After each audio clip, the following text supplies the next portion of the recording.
G'day and welcome back to Down the Shed with Byron, the big fella and the big little fella. Let's show them our new ride.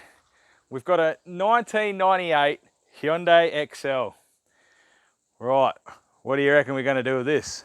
We're going to build it into a demolition derby car. Yes, that's right. One owner, 1998 Hyundai XL is going to be entered in a demolition derby.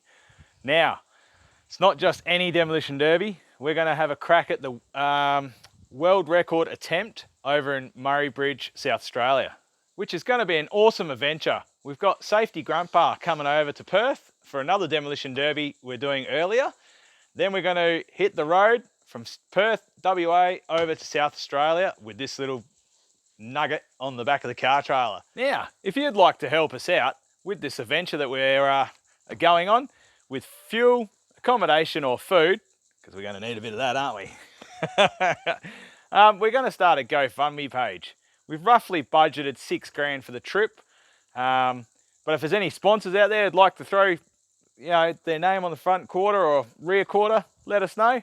Otherwise, thank you very much for your support if you do. And yeah, take it easy and we'll see you when we're looking at you.